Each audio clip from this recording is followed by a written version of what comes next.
I never thought my own flesh and blood would try to kill me for money. The chest pain started suddenly while Travis was visiting. When I asked him to call an ambulance, a strange smile crossed his face. He took my phone, my heart medication, then backed out of my bedroom. The lock clicked. Through the door, he said the words that still haunt me. "Sorry, Mom. Dad left everything to you, and I need my inheritance now." 2 days without medication felt like forever. When he finally opened that door, what he saw changed everything. For most of my 67 years, I believed I had the perfect family. My husband Robert and I raised our only son Travis in our suburban home in Lancaster, Pennsylvania, living what I thought was the American dream. After Robert passed away 3 years ago from a sudden heart attack, I continued living in our home alone, sustained by his life insurance and our careful investments from my 35 years as a high school English teacher and Robert's career as an engineer. Travis, now 45, lived just 30 minutes away with his wife Diane. They visited regularly for Sunday dinners, and Travis would help with little repairs around the house. He called to check on me nearly every day. I was grateful for such a devoted son, especially after losing Robert so unexpectedly. "Mom, I worry about you living here all alone," Travis said one Sunday afternoon in October, helping me put away leftovers from our roast chicken dinner, "especially with your heart condition." My heart condition had developed shortly after Robert died. The doctor called it stress cardiomyopathy at first, triggered by grief, but it evolved into something more chronic. I needed daily medication to manage it, but it was under control as long as I took my pills faithfully. "I manage just fine, Travis," I replied, patting his hand. "The neighbors check in, and I have my garden club on Tuesdays. Your father and I loved this house. All our memories are here." Something flashed across Travis's face when I mentioned Robert, but it disappeared so quickly, I thought I might have imagined it. "I know, Mom, but what if something happens and no one's here to help? Remember Mrs. Johnson down the street? Found 3 days after her fall." I shuddered at the memory but stood my ground. "That's why I have my medical alert button, and now my smartphone, which you taught me to use." He nodded reluctantly, but I noticed he started visiting more frequently after that conversation. Twice a week, sometimes 3. He would bring lunch, check my medicine cabinet, ask about my appointments. At first I found it endearing, but then I began noticing changes. Travis started asking more questions about my finances. Casual at first. Did Dad leave everything organized while helping me file some papers? "Are you planning to update your will anytime soon?" Over coffee one morning. "Have you thought about what you want done with the house eventually, while fixing a leaky faucet?" Each question seemed innocent enough on its own, but together they formed a pattern I couldn't ignore. Around the same time, Travis began taking phone calls outside during his visits, returning with tight expressions and distracted manners. "Everything okay at work?" I asked one day, after he returned from a particularly tense call. "Just some issues with a client. Nothing to worry about," he said, but wouldn't meet my eyes. In January, Travis began suggesting I should consider moving to a senior living community. "For your safety," he insisted, "and I could help manage the house. Property values in this neighborhood are skyrocketing." "Travis, I'm not ready to leave my home," I said firmly. "Your father and I plan to grow old here." He pressed harder each visit, bringing brochures, arranging tours I never asked for. His persistence made me uncomfortable, especially when he brought up the value of the house more than my well-being. One afternoon in February, I was looking through old photo albums when the doorbell rang. It was Diane, without Travis. Something unusual enough to make me take notice. "Is everything all right, Diane? Would you like some tea?" She seemed nervous, fidgeting with her wedding band. "Martha, I probably shouldn't be here, but I had to check on you. Has Travis talked to you about his situation?" "What situation?" I asked, my stomach tightening with dread. "He lost his job 6 months ago at the architectural firm. He was let go for missing deadlines. He made me promise not to tell you. The news hit me like a physical blow. 6 months without work? How were they managing? And why hadn't he told me?" "He's been pretending to go to work every day," Diane continued, tears forming. "He leaves home in his suit, but I don't know where he goes. Our savings are nearly gone. I found receipts from casinos, Martha. I think he's gambling." My hands trembled as I poured the tea. "Why are you telling me this now?" "Because he keeps talking about your house, your money.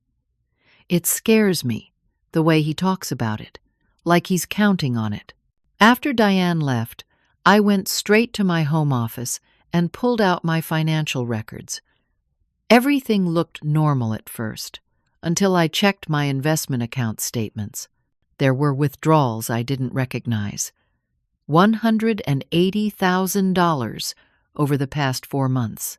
When Travis arrived the next day, I was waiting with the statements spread across the dining room table. "Mom, I can explain," he said immediately, his face pale. "Please do," I replied, my voice steadier than I felt. "I borrowed some money from your accounts. I was going to pay it back before you noticed. I've been in a rough spot." 6 months without a job rough? Casino debts rough? He flinched. "Diane told you. She's worried about you. So am I." "Why, Travis? Why steal from me instead of asking for help?" His composure cracked. I kept losing. I thought I could win it back. The debts got bigger. Some guys, they're not the kind you want to owe money to. "So you stole from your mother," I said, the words bitter in my mouth. "I was desperate. Dad left everything to you, not a penny to me. Do you know what that felt like? Like I didn't matter. Your father set up a trust for you that you received at 30, I reminded him. "You went through $300,000 in less than 5 years. Travis's face darkened. "It wasn't enough. And now my money isn't enough either?" He dropped to his knees beside my chair, suddenly remorseful. "Mom, I'll get help. I'll pay back every penny. Please don't cut me off. Those guys I owe money to. They make threats." I looked at my son, this stranger with familiar eyes, and wondered how we had arrived at this moment. The fear on his face seemed genuine. Maybe this was rock bottom. Maybe now he would change. "We'll figure this out," I said finally. "But no more lies." Little did I know, the worst of his deceptions had only just begun. The day after discovering Travis's theft, I called my attorney, Sharon Miller. She had handled Robert's estate and had become something of a friend over the years. I explained the situation with Travis in her office, a cozy space lined with law books and family photos. "Martha, this is serious," Sharon said, adjusting her glasses. "Financial elder abuse is a crime, even when it's family. I don't want to press charges," I explained. "He's my son, but I need to protect myself." Sharon nodded. "Let's start by changing your accounts and updating your will. Given what's happened, do you want to reconsider Travis as your primary beneficiary?" The question struck me like a physical blow. Remove my only child from my will? The thought had never occurred to me, even after discovering his theft. But Sharon was right to ask. Travis had violated my trust in the worst way. "Let's set up a trust instead," I decided. "With conditions, funds released over time, contingent on continued addiction treatment." For the next week, I worked with Sharon to reorganize my finances, securing my accounts with new passwords and moving funds to banks where Travis had no history. We updated my will, creating a trust that would provide for Travis while protecting the assets from his gambling. I named Sharon as the trustee. When I told Travis about the changes, I expected anger. Instead, he seemed contrite, even relieved. "It's fair," he said, sitting across from me at the kitchen table. "I betrayed your trust. I need to earn it back." He began attending Gamblers Anonymous meetings 3 times a week, showing me his 90-day sobriety chip with pride when he earned it. He found a new job at a smaller firm, working longer hours for less pay than his previous position. Diane reported positive changes at home. By summer, I felt cautiously optimistic. Travis still came by regularly, helping with house maintenance and yard work. We were rebuilding our relationship one careful brick at a time. "How about I come by Saturday?" Travis suggested over the phone one Thursday in July. "I can fix that loose railing on the back deck, and maybe we can have lunch together." "That sounds lovely," I agreed. "Should I make sandwiches?" No. Let me bring something. You deserve to be taken care of for once." That Saturday dawned bright and clear. Travis arrived promptly at 11, carrying a bag from my favorite deli and a toolbox. "Turkey club for you, pastrami on rye for me," he announced, setting up our lunch on the patio table. "And I brought some of that raspberry tea you like. Made it fresh this morning." "That's so thoughtful," I said, touched by the gesture. We ate companionably, catching up on neighborhood news and Diane's recent promotion. After lunch, Travis insisted on making more tea. "You relax, Mom. I'll get it." I settled back in my chair, enjoying the summer breeze. When Travis returned with a fresh glass of tea, I drank it gratefully, not noticing anything unusual about the flavor. Within 20 minutes, a strange heaviness began spreading through my limbs. My vision blurred around the edges. "Travis," I mumbled, "I don't feel right." He was watching me with an odd expression. "You do look tired, Mom. Maybe you should lie down." "I think something's wrong." My words slurred together, and panic fluttered in my chest. "Let me help you to your room," Travis said, his voice coming from very far away. He half carried me through the house to my bedroom. The room spun as he lowered me onto the bed. "Just rest," he said softly. "Everything will be clear soon." That was the last thing I remembered before darkness claimed me. I woke disoriented, my mouth dry as cotton. Sunlight streamed through my bedroom window at a low angle, suggesting late afternoon. How long had I been asleep? I tried to sit up and felt a wave of nausea. Something was wrong. The bedroom door was closed, which was unusual. I never closed it when I was home alone. I swung my legs over the side of the bed and shuffled to the door, still dizzy. The knob wouldn't turn. I jiggled it, thinking it might be stuck, but it remained firmly in place. A cold realization washed over me. The door was locked. "Travis?" I called, my voice hoarse. "Travis, are you there?" Silence answered me. I knocked on the door, then pounded with my fist when there was no response. "Travis, the door is locked. I can't get out." Footsteps approached from the hallway, stopping just outside. "Travis, please open the door. I need my heart medication." "I know, Mom."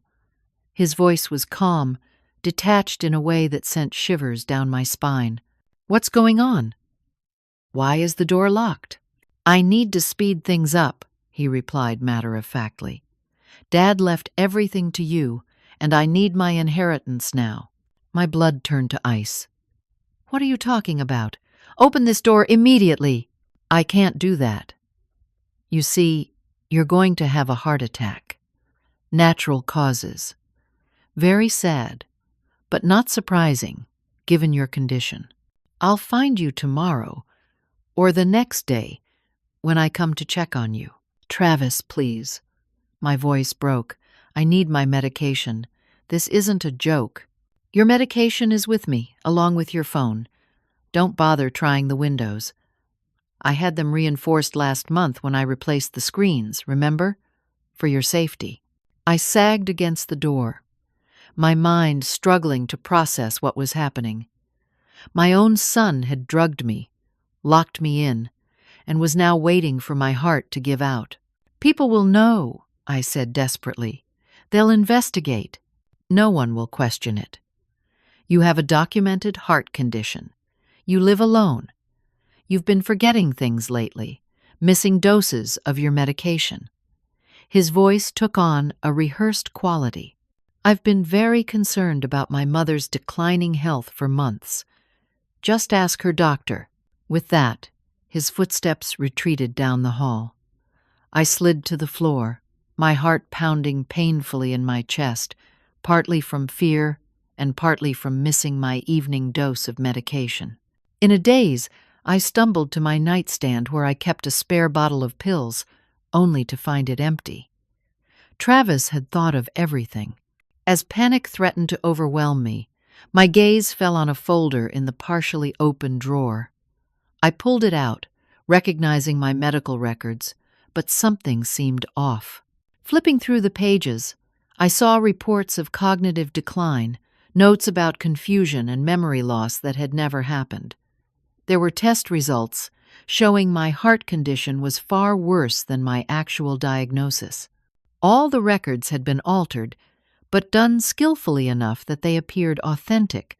The reality of Travis's betrayal crashed over me in waves. This wasn't an impulsive act born of desperation.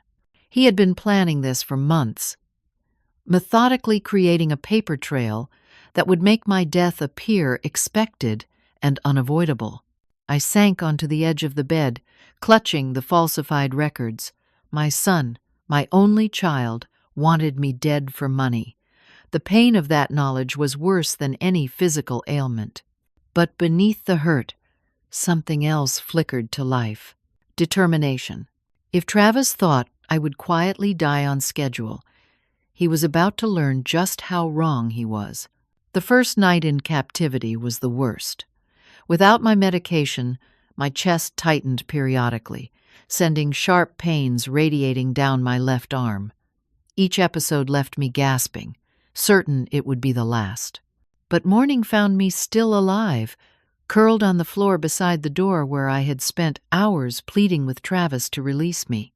He came once during the night, his footsteps hesitant outside the door. "Travis," I called weakly, "please don't do this. Whatever trouble you're in, we can fix it together."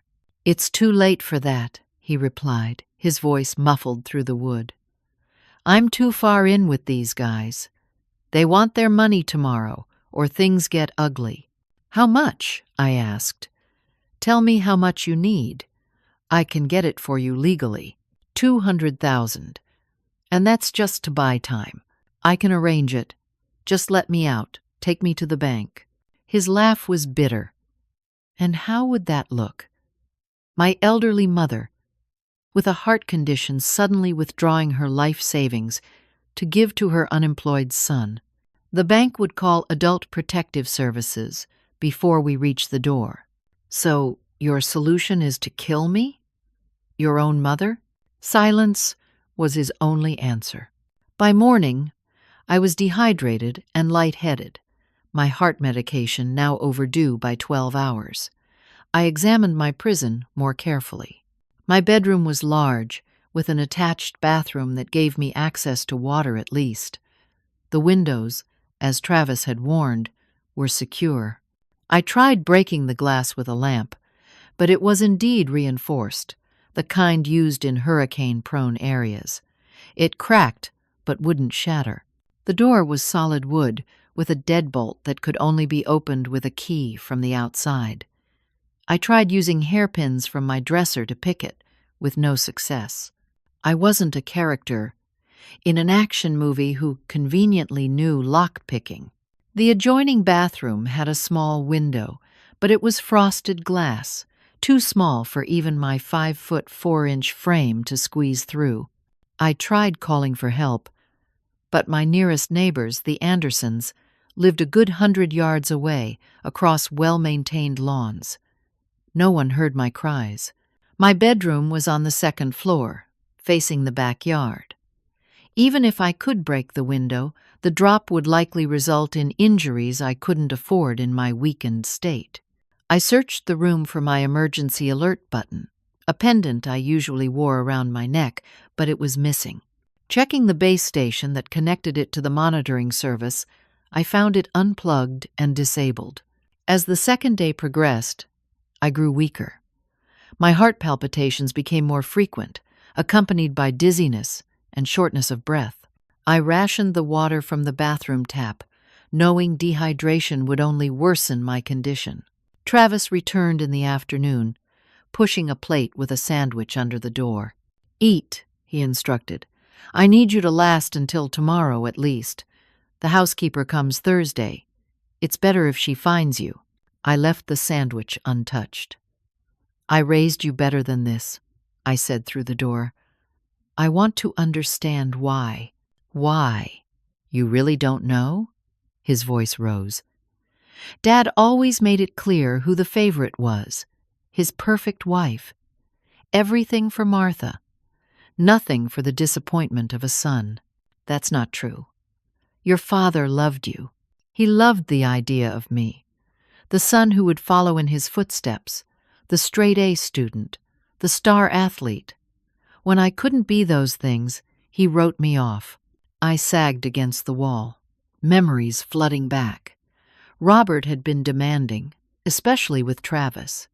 He pushed him hard in school, in sports. When Travis struggled with dyslexia, Robert called it laziness. When Travis quit the baseball team, Robert didn't speak to him for a week. "He was hard on you because he wanted you to succeed," I said weakly. "He was hard on me because I wasn't good enough," Travis snapped. "And you always took his side." Had I? The question pierced me like a physical pain. I had mediated their conflicts, tried to soften Robert's expectations, but had I ever truly stood up for Travis when it mattered? "I'm sorry if I failed you," I whispered, "but this isn't the answer. It's the only answer I have left." His footsteps retreated once more. As evening approached on the second day, I began searching my room more systematically for anything that might help me escape or call for help. In my closet, I found an old family Bible, leather-bound and heavy. It had been a gift from Robert's mother when we married. I carried it to the bed, leafing through it more for comfort than any practical purpose. Between the pages of Psalms, I found an envelope, yellowed with age. Inside was a letter in Robert's handwriting, dated 6 years before his death. "Martha, if you're reading this, I've either told you everything or I'm gone, and you've found this on your own. I've been keeping something from you. Travis has been in trouble for some time now. Gambling debts, loans from dangerous people. He's come to me 3 times in the past year, asking for advances on his inheritance. I've paid him, against my better judgment, to protect him and to protect you from worry. I fear I've enabled him rather than helped him. Each time he promises, it's the last, but the amounts keep growing. The most recent request was for $50,000. I gave him $25,000 and told him there would be no more. He didn't take it well. I'm telling you this because I worry about what will happen when I'm gone. Travis needs help, not money. I've updated my will to put everything in your name, with instructions for Sharon about a trust for Travis that will release funds only if he completes addiction treatment. I haven't told him about this change. Forgive me for keeping this from you. I thought I was protecting our family. Always and forever yours, Robert. I read the letter 3 times, tears blurring the words. Robert had known about Travis's gambling for years before his death. He'd tried to help in his own way, keeping the secret to spare me worry. And Travis had been asking for his inheritance even while his father was alive. The revelation brought clarity through my fog of weakness and pain. This wasn't a recent development triggered by desperation. Travis had been planning, calculating, waiting for his chance. The thought chilled me to my core. As night fell again, I felt my strength ebbing. The periods between heart episodes grew shorter. I knew without my medication, I might not survive another day, but giving up wasn't an option. I had to live, not just for myself, but to ensure Travis faced consequences for his actions. My son needed help, and he would never get it if he succeeded in his plan. I tucked Robert's letter carefully into my nightgown pocket. If nothing else, it was evidence of the history behind what was happening now. Then I began scanning the room again, looking for anything I might have missed. There had to be a way out. There had to be something Travis had overlooked. My life depended on finding it. By the morning of the third day, I had developed a system to conserve my energy. I rested frequently, took small sips of water, and moved deliberately to avoid triggering more heart episodes. The sandwich Travis had left remained untouched. If he had drugged my tea, I couldn't trust any food from him. The bathroom medicine cabinet yielded nothing useful, not even aspirin. Travis had been thorough. My jewelry box contained valuable pieces, but nothing that could aid my escape. The closet had clothes, shoes, photo albums, but no tools or devices. I was running out of options when my gaze fell on the antique secretary desk in the corner of the room. It had belonged to Robert's grandmother, a beautiful cherrywood piece with dozens of small drawers and cubbyholes. We had always kept it in the bedroom more as decoration than functional furniture. With renewed purpose, I made my way to the desk, opening each tiny drawer methodically. Most contained old greeting cards, photographs, dried flowers from anniversaries past. In one drawer, I found a small silver key that didn't match any lock in the room. Behind the central panel of the desk was a hidden compartment triggered by pressing a decorative knob. Robert had shown me this secret years ago, but I had forgotten about it until desperation sharpened my memory. Inside was an envelope containing $300 in $20 bills and a spare set of house keys. The money wouldn't help me now, but the keys might if I could somehow reach a door. I tucked them into my nightgown pocket alongside Robert's letter. In the bottom drawer, buried under stationery, I discovered an ancient flip phone, a model from at least 15 years ago. My fingers trembled with excitement until I tried powering it on. The battery was dead, and there was no charger in sight. I placed the phone on the desktop and continued searching. In the very back of the last drawer, my fingers touched something cold and metallic. I pulled out an old key, larger and heavier than the others. With a jolt of recognition, I realized it was the key to my bedroom door, from the days when the children who had lived here before us had used this as their room. We had never needed to lock it during our time in the house, so the key had been forgotten in the desk all these years. I hurried to the door on unsteady legs, inserted the key with shaking hands, and found it wouldn't turn. The lock had been changed. Of course, Travis wouldn't have overlooked something so obvious. Disappointed but not defeated, I returned to the desk. If nothing else, the old phone might be useful as a blunt object, or I could disassemble it for parts. Before I could explore that option, another realization struck me. Wednesday. Today was Wednesday. Carol, my home health nurse, was scheduled for her weekly visit this afternoon to check my vitals and review my medications. Travis might not know about the appointment, or might have forgotten in his distressed state. Hope surged through me. If Carol came, she would realize something was wrong. She had a key to the front door for emergencies. All I needed was a way to signal her that I was locked in my bedroom. I moved to the window overlooking the front yard and driveway. I needed to leave a message that Carol would notice, but Travis wouldn't. Something that wouldn't immediately read as a cry for help to my son, but would alert my nurse. In my bathroom, I found a tube of bright red lipstick I rarely used. Carefully, I began writing on the window, backwards so it could be read from outside. Not words, which would be too obvious, but numbers. My vital signs from my last visit drastically altered. Blood pressure 200/110, heart rate 120, oxygen level 82%. Any medical professional would recognize these as crisis numbers. As I finished, I heard the front door open and close. Travis was back. I quickly wiped a small section of the lipstick away, leaving the numbers that would appear to be random to him but would be alarming to Carol. Travis's footsteps came up the stairs and paused outside my door. "Mom, are you awake?" I didn't answer, hoping he would open the door to check on me, giving me a chance to attempt escape. "I brought water," he said. "I'm leaving it outside the door." Still, I remained silent. After a moment's hesitation, I heard a soft thud as he set something down, then his footsteps retreating.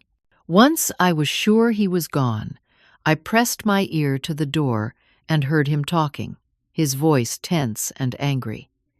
He was on the phone. "I told you I'll have it tomorrow." "Yes, all of it." "No, there won't be any problems with the transfer. Because she won't be contesting anything, that's why." He was discussing my money, my death, as casually as a business transaction. The son I had raised, whom I had loved unconditionally, had become a stranger, capable of the unthinkable. As the afternoon wore on, I positioned myself near the window, watching for Carol's blue Honda. Travis came and went from the house several times, each time more agitated than before. During one of his absences, I spotted Carol's car pulling into the driveway. I watched through the window as she approached the front door, medical bag in hand. She rang the bell. Minutes passed. Just as I feared she would leave, Travis's car pulled in. I couldn't hear their conversation, but their body language told the story. Carol, professional and concerned, gesturing toward the house. Travis, blocking the doorway, shaking his head. Carol checking her phone, likely confirming the appointment. Travis becoming more animated, pointing to his watch, then his car, suggesting I wasn't home. Carol seemed doubtful, but was turning to leave when her gaze lifted to the second-floor windows. I pressed my hand against the glass, praying she would notice the red numbers. She paused, squinting up at my window. Her expression changed from confusion to concern. She said something to Travis, who glanced up nervously. He quickly steered her back toward her car, talking rapidly. Carol left, but the deliberate way she looked back at my window as she drove away gave me hope. She had seen something unusual. Whether she had understood my message remained to be seen. As twilight approached, I made another discovery. The jewelry box I had searched earlier had a false bottom, something I had forgotten over the years. Beneath it lay my grandmother's emerald earrings and matching necklace, pieces too valuable to wear often, but that I had kept out of sentiment. Travis had never known about these heirlooms.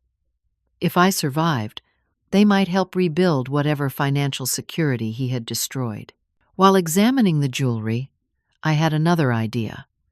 Using the bed sheets, pillowcases, and items from around the room, I constructed a noisemaker trap at the door. If Travis entered during the night, it would create enough noise to potentially alert the neighbors, especially with windows open in the summer evening.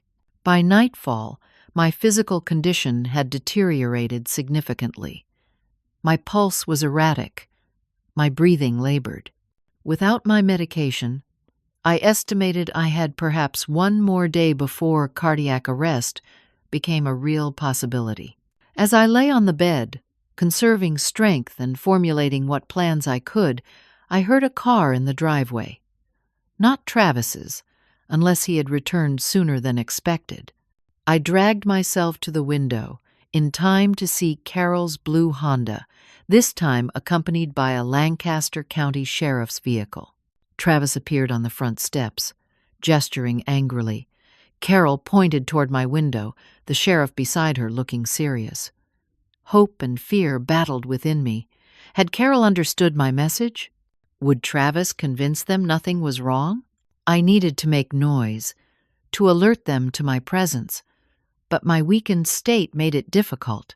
Summoning my remaining strength, I grabbed the heavy Bible and pounded it against the floor, again and again, creating a rhythmic thumping that I prayed would carry downstairs. The sheriff looked up toward my window, his attention caught by the sound. Travis's gestures became more frantic. I pounded harder, ignoring the pain shooting through my chest. The sheriff moved toward the front door, clearly intending to enter the house. Travis blocked his path briefly before the officer said something that made him step aside reluctantly. I continued the pounding until dark spots swam before my eyes. I had to stay conscious. Help was so close. As I lowered myself to the floor, gasping for breath, I heard footsteps on the stairs. Multiple sets. "Mrs. Reynolds?" The sheriff's voice called from the hallway. "Martha Reynolds? Are you in there?" "Yes." I managed to call out, my voice barely above a whisper. "I'm locked in. Please help me." "Stand back from the door, ma'am. We're coming in." I dragged myself away from the door, heart pounding painfully with a mixture of fear and desperate hope. The sound of a key in the lock, the door swinging open, the sheriff's concerned face appearing in the doorway, and behind him, Travis, his expression a mixture of rage and terror as he saw what awaited them in the room. The moment the sheriff opened the door, several things happened at once. My makeshift noise trap activated, sending books and metal trinkets clattering across the floor. The sheriff stepped back instinctively, hand moving to his weapon. Carol pushed past him, medical training, overriding caution. And Travis, seeing me collapsed on the floor surrounded by evidence of my imprisonment, let out a strangled cry. "Martha!" Carol knelt beside me, fingers immediately finding my pulse. Her heart rate is dangerously elevated. "We need an ambulance." "No!" Travis lunged forward. "She has episodes like this. She gets confused. I can handle it." The sheriff blocked his path. "Sir, step back. She's my mother. She has dementia. She locks herself in sometimes, gets paranoid." "That's not true," I whispered, my voice weak but determined. "He locked me in, took my medication, my phone." Carol was already examining my nightstand. "Where are your heart meds, Martha? The valsartan and the beta blockers?" "He took them," I said, pointing a shaking finger at Travis. 3 days ago, the sheriff's expression hardened. "Mr. Reynolds, empty your pockets, please." "This is ridiculous." Travis backed toward the door. "My mother is confused. She needs her doctor, not police intervention." "Sir." The sheriff's tone left no room for argument. "Empty your pockets now." Travis reluctantly pulled out his wallet, keys, and then, with visible reluctance, an orange prescription bottle with my name clearly printed on the label. "Those are her pills," he insisted. "I was bringing them to her." "Through a locked door?" The sheriff raised an eyebrow. "I found her like this," Travis said, desperation creeping into his voice. "I was about to call an ambulance when you arrived. Carol was taking my blood pressure," her face grim. "She's in critical condition. 3 days without medication for her heart condition could have killed her." The sheriff spoke into his radio, requesting emergency medical services. Then he turned to Travis. "Mr. Reynolds, you need to come with me." "She's lying!" Travis shouted, pointing at me. "She's been having memory problems for months. Ask her doctor." I reached into the pocket of my nightgown with trembling fingers and pulled out Robert's letter. "Read this," I said to the sheriff. "My husband wrote it before he died. It shows Travis has been after money for years." The sheriff took the letter while Carol administered a nitroglycerin tablet from her medical bag to ease my chest pain. As the officer read, his expression grew increasingly serious. "Mr. Reynolds, I'm placing you under investigative detention while we sort this out. You have the right to remain silent." As the sheriff continued reciting Miranda rights, Travis's face transformed from desperate to calculating. He suddenly bolted for the door. The sheriff, clearly prepared for this possibility, caught him before he reached the hallway, quickly restraining him with handcuffs. "Adding resisting detention to the list isn't helping your case, sir," he said calmly. By the time the paramedics arrived, my condition had stabilized somewhat, thanks to Carol's quick actions. As they transferred me to a stretcher, I became aware of voices downstairs. More officers had arrived and were treating the house as a crime scene. "Your neighbor, Mrs. Anderson, called us," Carol explained as the paramedics prepared to move me. "When I left earlier, I went straight to her house. I told her I was concerned because Travis said you were out of town, but I'd seen numbers on your bedroom window that looked like dangerous vital signs. She confirmed you hadn't mentioned any trips and had seen Travis entering and leaving multiple times. We called the sheriff together." "Thank you," I whispered, squeezing her hand weakly. "You saved my life." As the paramedics carried me downstairs, I passed Travis sitting in the living room, guarded by a deputy. Our eyes met briefly. The hatred in his gaze pierced me more painfully than any physical ailment. "Mom," he called out as I passed, "tell them this is a mistake. Tell them you're confused." I closed my eyes, unable to look at him.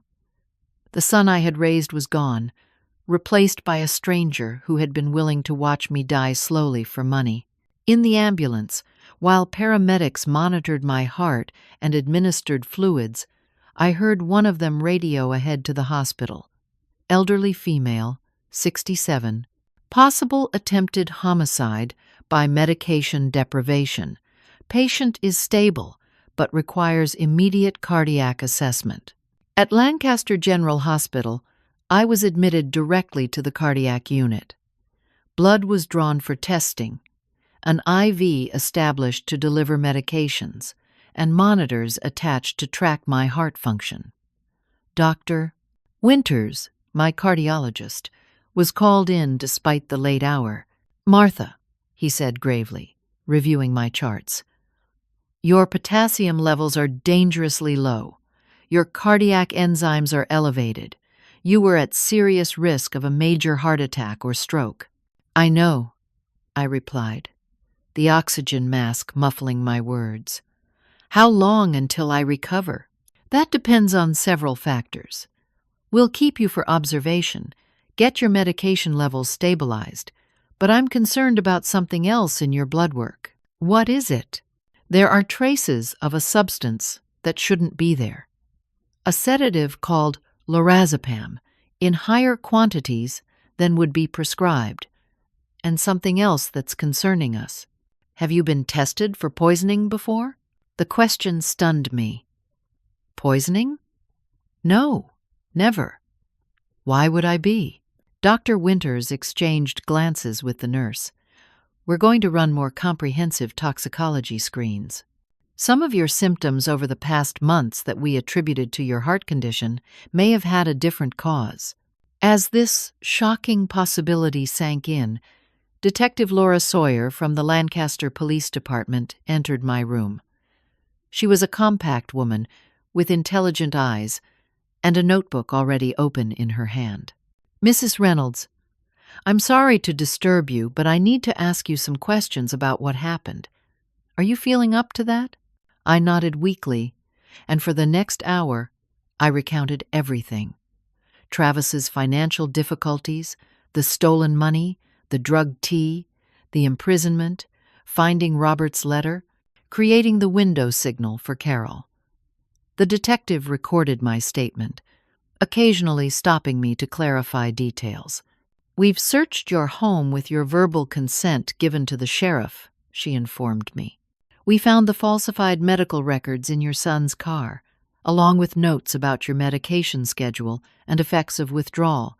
There were also printed instructions on how to modify PDF documents, specifically medical reports." "He really planned this thoroughly," I whispered, the reality still difficult to accept.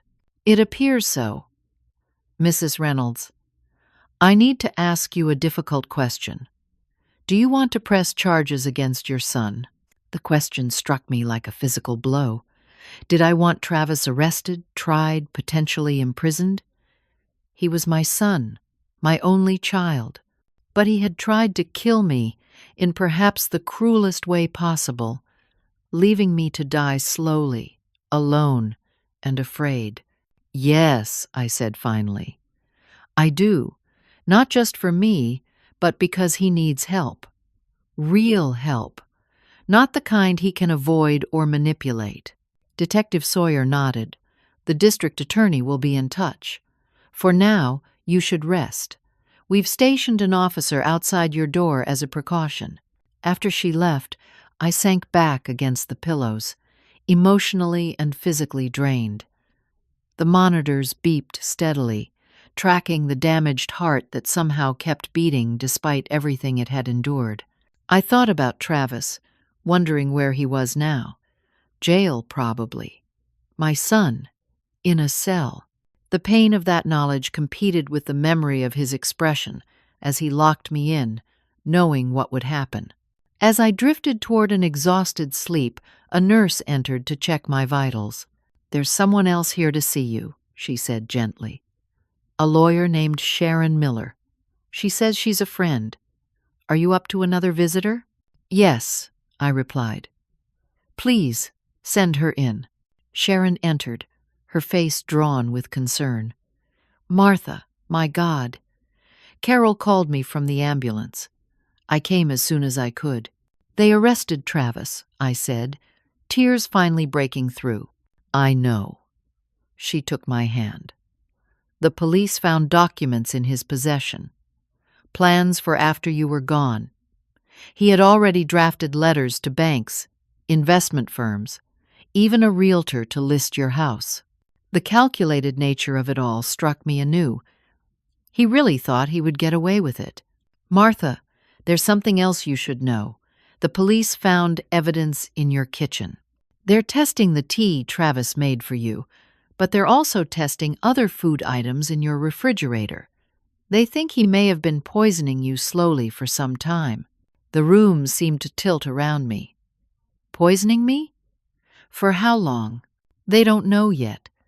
But it might explain why your heart condition seemed to worsen over recent months despite medication." I closed my eyes, trying to absorb this new horror. My own son, methodically poisoning me, weakening me to make my eventual death seem more plausible. "Sharon, what happens now?" She squeezed my hand. "Now you focus on getting well. Let the legal system deal with Travis. And when you're ready, we'll make sure your affairs are properly secured, so nothing like this can ever happen again." As Sharon prepared to leave, promising to return the next day, my hospital room phone rang. The nurse answered, then held it out to me with a troubled expression. "It's your daughter-in-law, Diane Reynolds." I took the phone with trepidation. "Diane?" "Martha." Her voice was thick with tears. "I just heard. The police came to the house. They're searching everything. They're saying," Travis tried to, "that he." She couldn't continue. "It's true," I said softly. I had no idea. She was sobbing now. "I knew he was in financial trouble, but this? How could he do this to you? To anyone?" "I don't know," I admitted. "I don't think I ever really knew him." "I'm filing for divorce," she said firmly. "I've already called a lawyer. And Martha, I found something in his desk at home, bank statements showing large withdrawals, dating back months. I've given them to the police. After we hung up, I lay in the sterile hospital room, surrounded by machines keeping track of my damaged heart, and wondered how my family had shattered so completely. The future stretched before me, uncertain and filled with painful legal proceedings, recovery, rebuilding. But I was alive. Against all odds, despite Travis's careful planning, I had survived. And in that moment, survival felt like its own kind of victory. I spent 5 days in the cardiac unit of Lancaster General Hospital. The first 48 hours were touch and go, my heart rhythm erratic as my body adjusted to receiving medication again. Dr. Winters monitored me closely, adjusting dosages and running additional tests. On the 3rd day, he entered my room with a tablet displaying my test results, his expression grave. "Martha, we've completed the comprehensive toxicology screening," he said, pulling a chair close to my bed. "I'm afraid the results confirm our suspicions. There were significant traces of multiple substances in your system. The primary one is arsenic." Arsenic? The word conjured images from old murder mysteries. How is that possible? Small doses over time. At the levels we found, it would have been administered regularly for at least 4 to 6 months. It explains many of your symptoms that we attributed to heart disease. The fatigue, nausea, tingling in your extremities, even some of the cardiac issues. The implications were staggering. Travis hadn't just locked me in to die. He had been actively poisoning me for months, weakening me systematically. "We've adjusted your treatment plan accordingly," Dr. Winters continued. "We're administering chelation therapy to remove the heavy metals from your system, along with your cardiac medications. The good news is that with proper treatment, you should make a full recovery, though it will take time."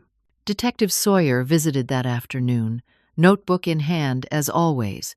"Mrs. Reynolds, we've completed our initial investigation of your home," she began. "We found arsenic compounds in several food items in your kitchen, primarily in a canister of tea leaves and in frozen soup portions in single-serving containers. Travis brought me soup every week," I remembered. "He said he made it himself to make sure I was eating properly." "The containers were labeled with dates going back 5 months," the detective confirmed. "Each one contained arsenic, with increasing concentrations in the more recent samples. We also found trace amounts in some of your regular medications, suggesting he may have been tampering with those as well." I closed my eyes, trying to process the methodical cruelty of it all. "What's happening with Travis?" I asked finally.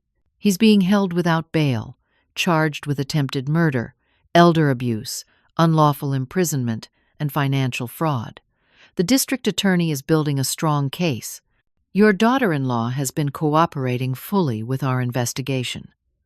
She provided financial records showing your son had accumulated gambling debts exceeding $400,000 to some very dangerous people. Will I have to testify? Eventually, yes. But that won't be for some time, and we'll make it as easy on you as possible. For now, focus on your recovery." By the 5th day, I was stable enough to be moved to a regular room. Sharon visited daily, helping me navigate the legal aftermath. She brought documents for me to sign, officially removing Travis as my medical proxy and power of attorney. "I've arranged for a security service at your home," she informed me. "They've changed all the locks and installed a monitoring system. But Martha, I have to ask, do you plan to return there?" The question gave me pause. The house where Robert and I had built our life together, where we had raised Travis, had been violated in the most intimate way. Could I ever feel safe there again? "I don't know," I admitted. "Not right away, certainly." "You're welcome to stay with me when you're released," Sharon offered. I have a guest room that's all yours for as long as you need." Her kindness brought tears to my eyes. "Thank you. I might take you up on that." On the morning I was scheduled to be discharged, Diane asked to see me. I hesitated but ultimately agreed. She entered my room tentatively, looking smaller somehow, diminished by recent events. "Martha, I don't even know what to say," she began, twisting her wedding ring nervously. "I keep asking myself if I should have seen something, if I could have stopped this." "We both missed the signs," I said gently. "Or maybe we saw them but couldn't believe what they meant. The police found more evidence at our house, a journal where Travis wrote about his plans. It goes back almost a year, Martha. After his first gambling debts came due, she handed me a manila envelope. These are copies of documents I found in his desk. Bank statements, loan applications using your home as collateral with forged signatures, even a life insurance policy he took out on you 6 months ago, with himself as the beneficiary. I thought you should have them." I took the envelope with a trembling hand. "Thank you for bringing these, for cooperating with the investigation." "I filed for divorce yesterday," she said, her voice firming. "I can't be married to someone capable of this. I love Travis, but the man I thought I married never existed." After she left, I sat holding the envelope, not yet ready to examine its contents. The knowledge that Travis had been planning my death for nearly a year was still too raw to face directly. Sharon arrived at noon to drive me to her home. As the nurse helped me into a wheelchair for hospital policy, Dr. Winters came to give final instructions. "You'll need to continue the chelation treatments as an outpatient twice a week for at least a month," he explained. "And we've adjusted your heart medication now that we understand the true cause of your symptoms. You should see significant improvement within a few weeks." Sharon's home was a comfortable craftsman-style house in a quiet neighborhood. The guest room had its own bathroom and a view of her well-tended garden. She had stocked the refrigerator with healthy foods and arranged my medications in a daily pill organizer. "My home is your home," she said simply. "Stay as long as you need." For the next 2 weeks, I focused solely on recovery.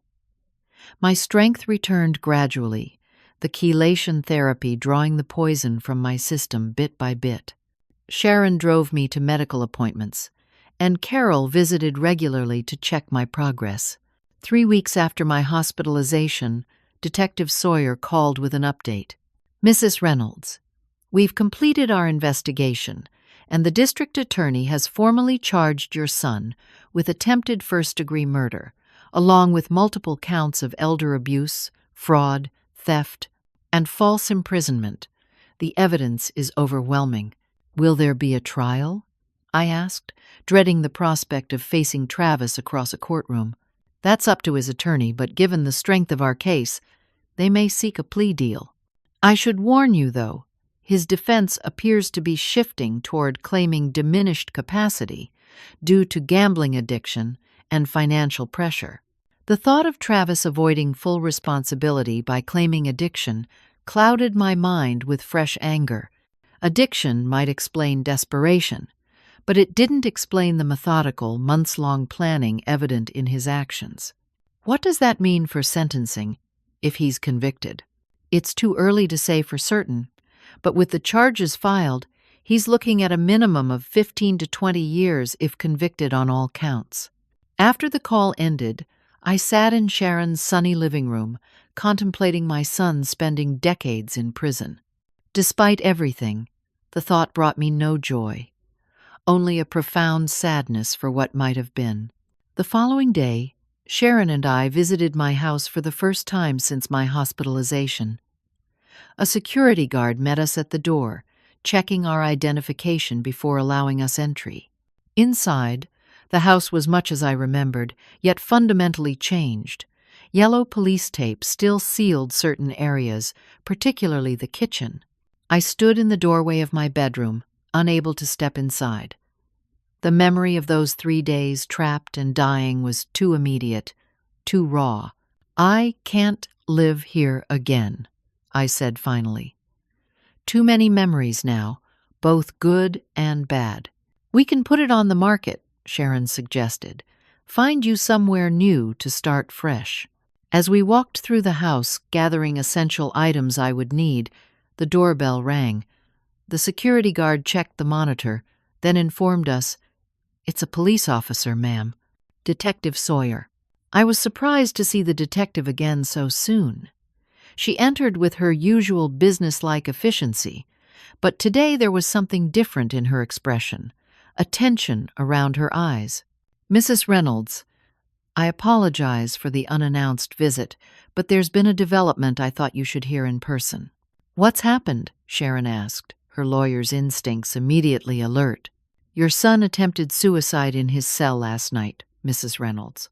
He's in the prison medical ward now, under suicide watch. His condition is stable." The news hit me like a physical blow. Despite everything, Travis was still my son. The thought of him driven to such desperation shocked me to my core. Did he leave a note?" I asked, my voice barely audible. The detective nodded. "He did. It's in evidence now, but I've been authorized to share its contents with you." She opened her notebook and read, "I can't face what I've done. The gambling took everything, including my soul. I never meant for it to go this far. I'm sorry, Mom. I'm sorry, Diane. I don't deserve forgiveness, but I want you both to know that in my right mind, I would never have done these things. The man who locked that door wasn't me. Or maybe it was the real me, and that's why I can't live with myself anymore." Tears slid down my cheeks as the detective continued. "The prison psychiatrist has evaluated him and diagnosed severe gambling addiction, major depression, and possible personality disorder. His attorney has already indicated they will pursue an insanity or diminished capacity defense." I wiped my eyes, straightening my shoulders. A calculated plan carried out over months doesn't sound like insanity to me, Detective. It sounds like premeditation. "That will be for the courts to decide," she replied neutrally. "I just thought you should know about the suicide attempt before you heard it elsewhere."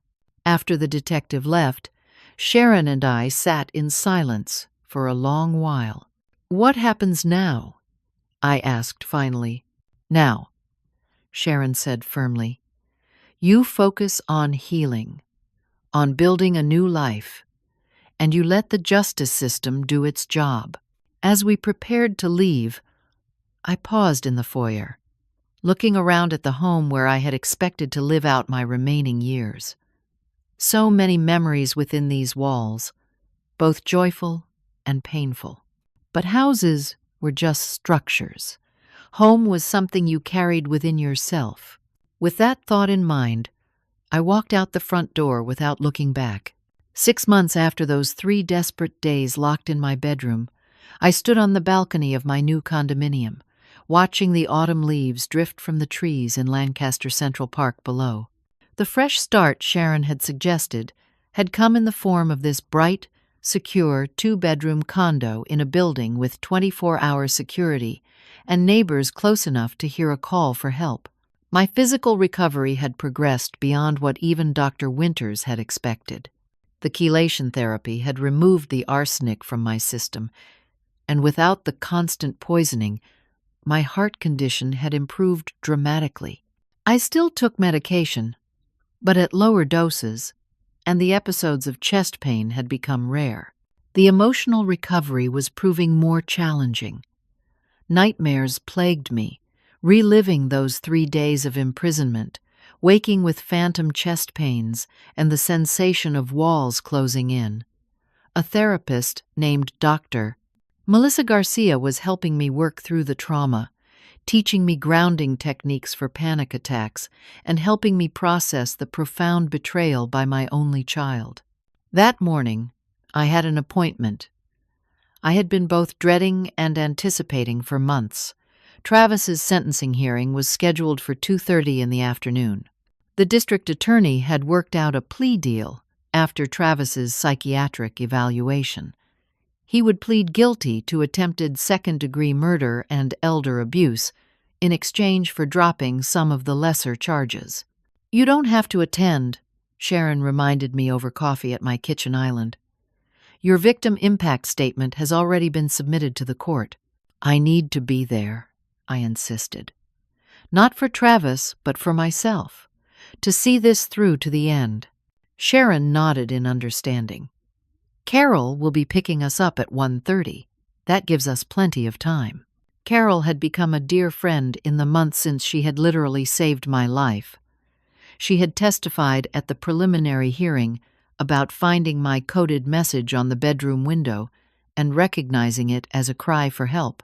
As we drove to the Lancaster County Courthouse, I clutched my purse tightly in my lap, feeling the outline of Robert's letter inside. I had kept it all these months, a tangible reminder of how far back Travis's deception had reached. The courtroom was crowded with reporters.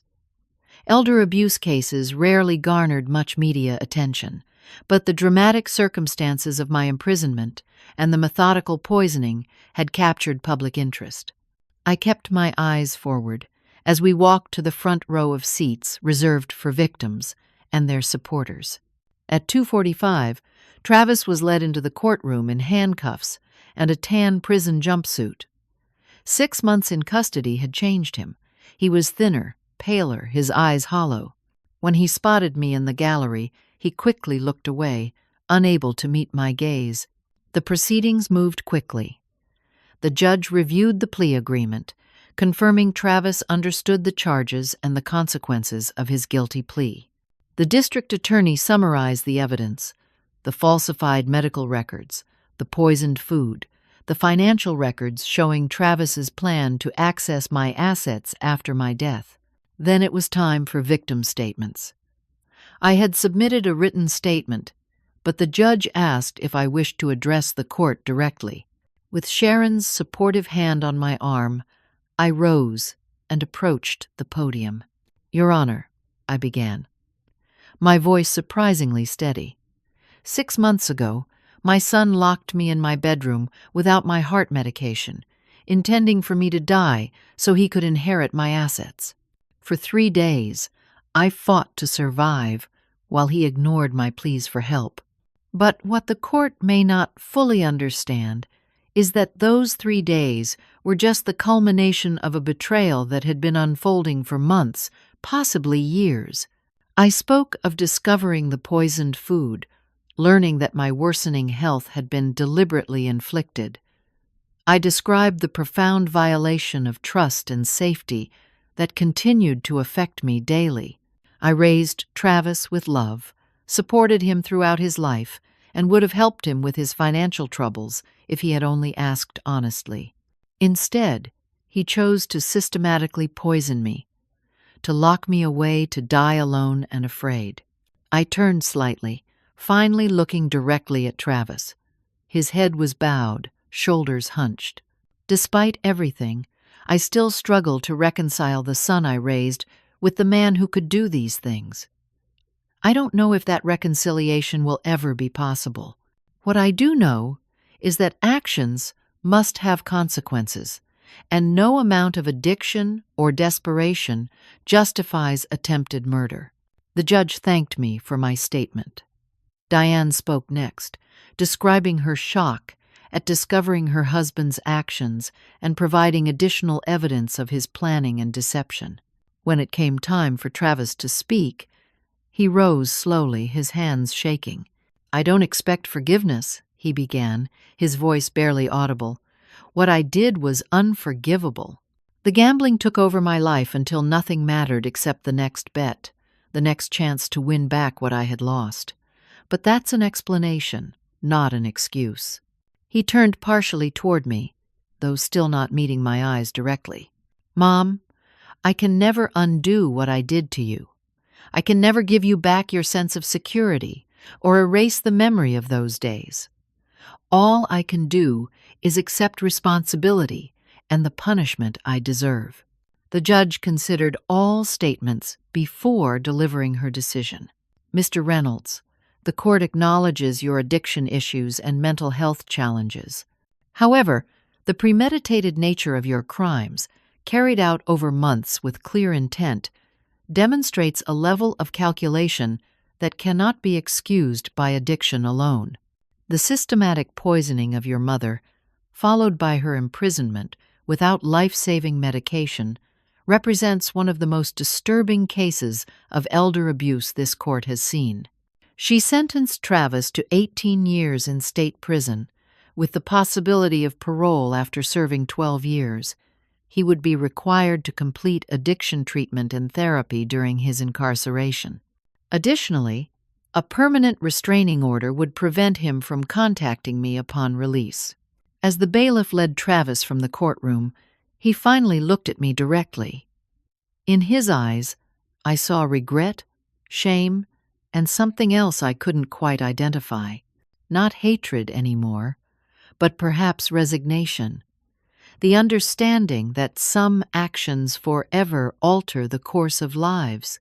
Outside the courthouse, reporters clustered with microphones and cameras. Sharon guided me through them to Carol's waiting car. "It's over," I said as we pulled away from the courthouse. "Finally over." "The legal part is," Sharon agreed. "The healing continues." In the months that followed, I rebuilt my life piece by piece. The sale of my house provided funds to establish a new home and financial security. With Sharon's guidance, I created a foundation dedicated to elder abuse prevention and awareness. The Martha Reynolds Foundation would provide resources for elderly victims of abuse and fund education programs to help identify warning signs before situations became dire. By spring, I had gathered a small but devoted circle of friends. Carol and Sharon remained constants in my life, joined by neighbors in my condo building and members of a support group for victims of family violence.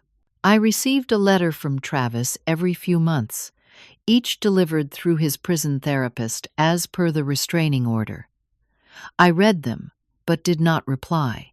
His words expressed remorse and described his progress in addiction, treatment, and therapy. Perhaps someday I would feel ready to respond, but that day had not yet arrived. Diane moved to California after the divorce was finalized, seeking a fresh start away from the memories and media attention. We exchanged holiday cards but maintained a respectful distance, both of us working to heal from different sides of the same trauma. 1 year to the day after my imprisonment, I hosted a dinner for the people who had helped save and rebuild my life. Carol, Sharon, Detective Sawyer, Dr. Winters, and my therapist, Dr. Garcia, gathered around my dining table, sharing a meal and conversation that carefully avoided dwelling on the anniversary we all recognized. After dinner, as we enjoyed coffee on my balcony overlooking the park, Carol raised her cup in a toast. "To Martha," she said warmly, "who taught us all about resilience." "And to new beginnings," Sharon added. I smiled, feeling the evening breeze against my face, carrying the scent of spring flowers from the park below. At 68, I had learned that life could change in an instant, that those closest to you could become strangers, and that strength often emerged from the most devastating circumstances. "You know," I said, looking at the supportive faces around me, "I've been thinking about what I want my foundation to truly accomplish. Beyond the practical help for victims, I want to address the root causes of family violence and exploitation." "That's ambitious," Dr. Garcia noted. "What are you thinking specifically?" "Education about addiction as a family disease, support for families before crisis points, and most importantly, teaching everyone, regardless of age, that asking for help is strength, not weakness." Detective Sawyer nodded thoughtfully. "In my years on the force, I've seen too many tragedies that began with someone unwilling or unable to ask for the help they needed. That was Travis, I acknowledged. And perhaps in some ways it was me too. I saw the signs but couldn't believe my son would harm me. I didn't reach out when his behavior first concerned me. You can't blame yourself for his actions, Sharon reminded me gently. I don't, I assured her. But I can use what I've learned to help others. That's how I find meaning in what happened. Later that night, after my guests had departed, I stood alone on my balcony, watching the stars appear above Lancaster's skyline. The city lights glowed softly below, homes filled with families living their own stories of joy and pain, connection and loss. I thought of Travis in his prison cell, perhaps looking at the same stars through a barred window. I thought of Robert, who had tried in his way to protect me from knowledge that might have saved me. I thought of the woman I had been a year ago, and the woman I had become since. The greatest lesson of my ordeal wasn't about betrayal or justice, but about resilience, about the human capacity to endure, to rebuild, to find purpose in pain. My son had locked me away to die, but instead, I had emerged stronger, with a clearer sense of purpose and a deeper appreciation for life's fragility and preciousness. From my balcony, I could see the office where my foundation would open its doors next month, a place where other victims would find the support, resources, and understanding they needed to reclaim their lives. This is just the beginning, I whispered to the night sky. And for the first time in a very long while, those words felt like a promise rather than a threat. Have you ever faced betrayal from someone you trusted completely? How did you find the strength to move forward? I hope my story shows that even in our darkest moments, hope and healing are possible. If this story touched you, please like, comment, subscribe, and share with others who might need to hear that survival is possible even after the deepest betrayals. Thank you for listening. And remember that your story isn't over yet. The next chapter might be your most meaningful one.